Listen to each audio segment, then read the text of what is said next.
കഥ പറയാം കേൾക്കൂ. 900 കഥകൾ പൂർത്തിയാക്കിയ സന്തോഷം പങ്കുവയ്ക്കട്ടെ. കൊമ്പനാനയും കുഞ്ഞുറുമ്പും എന്ന കഥയാണ് 900ാമത്തെ കഥയായിട്ട് പറയുന്നത്. വളരെ സന്തോഷമുണ്ട് ഈ കഥ നിങ്ങളോട് പറയാൻ. ഞാൻ കൊച്ചുകുട്ടികൾക്ക് വേണ്ടിയുള്ള കഥകളാണ് കൂടുതൽ എഴുതാറ്. പക്ഷേ മുതിർന്നവർക്കുള്ള കഥകളും ഇടയ്ക്ക് എഴുതാറുണ്ട്. ഗുണപാഠങ്ങളുള്ള കഥകളാണ് കൂടുതലും പറയാറ്. കരയിലെ ഏറ്റവും വലിയ ജീവിയായ ആനയും ഏറ്റവും ചെറിയ ജീവികളിൽ ഒന്നായ ഉറുമ്പും ഇത് തമ്മിലുള്ള ഒരു കഥയാണ് കൊമ്പനാനയും കുഞ്ഞുറുമ്പും. എത്ര വലിയ കരുത്തനെയും ഒരു കുഞ്ഞു ഉറുമ്പിന് ചിലപ്പോൾ തോൽപ്പിക്കാൻ പറ്റും. ഇത്തരം കാര്യങ്ങൾ ഉൾക്കൊള്ളുന്ന കഥകളാണ് ഞാൻ പറയാറ്. അഹങ്കാരം വെടിഞ്ഞ് സാധാരണ ജീവിതം നയിക്കുന്ന ഓരോരുത്തർക്കും നന്മയും സ്നേഹവും നിറഞ്ഞ പുതുവത്സരാശംസകൾ നേർന്നുകൊണ്ട് നിർത്തുന്നു. പ്രിയമുള്ളവരെ, ഞാൻ ഹരീഷ് ആർ നമ്പൂതിരിപ്പാട്. കൊമ്പനാനയും കുഞ്ഞുറുമ്പും എന്ന കഥ കേൾക്കൂ. അയ്യോ എൻ്റെ അമ്മച്ചിയേ! ആനക്കുട്ടൻ ജിംബു ഉറക്കെ കരഞ്ഞു. എന്തുപറ്റി മോനെ? നീ എന്ത് കണ്ടാണ് പേടിച്ചത്? അച്ഛനാന ചോദിച്ചു. ദേ അവിടെ ഒരു ഉറുമ്പ്. കഷ്ടം. ലോകത്തിലെ ഏറ്റവും വലിയ ജീവിയായ നീ നിസ്സാരനായ കടുകുമണിയോളം പോന്ന ഒരു കുഞ്ഞുറുമ്പിനെ കണ്ടാണോ ഭയന്നത്? അത് പിന്നെ എനിക്ക് ഉറുമ്പിനെ പേടിയാ. നോക്കു കുഞ്ഞേ, വൻമരങ്ങളും മലകളും തള്ളിമറിക്കാൻ കഴിവുള്ള ആനകൾക്ക് ഭയമോ?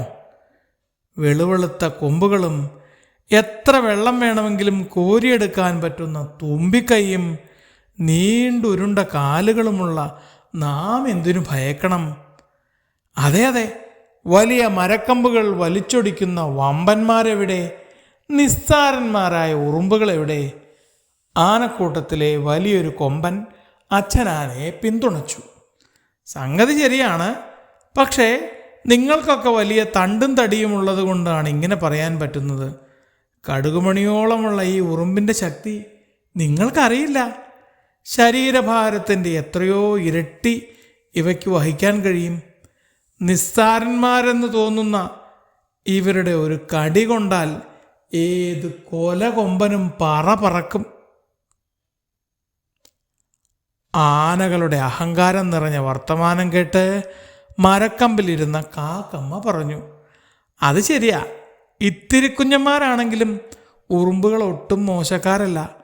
ഒരേ സമയം 4 ചുറ്റിലുമുള്ള കാഴ്ചകൾ ഒരുമിച്ച് കാണാൻ ഇവയ്ക്ക് കഴിയും.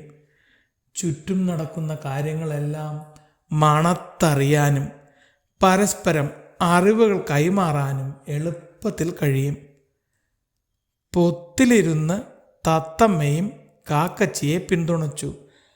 ആനകളെ ആഫ്രിക്കയിലും ഏഷ്യയിലും മാത്രമേ കാണുന്നുള്ളൂ. എന്നാൽ എല്ലാ സ്ഥലത്തും ഉറുമ്പുകളുണ്ട്. ധ്രുവപ്രദേശത്ത് വരെ ഉണ്ട്. കൂട്ടമായി എല്ലായിടത്തും കാണുന്ന അനേക തരത്തിലുള്ള ഉറുമ്പുകളുണ്ട് ഈ ലോകത്ത്. ഇവരെ നിസ്സാരന്മാരെന്ന് പറഞ്ഞ് കളിയാക്കരുത്.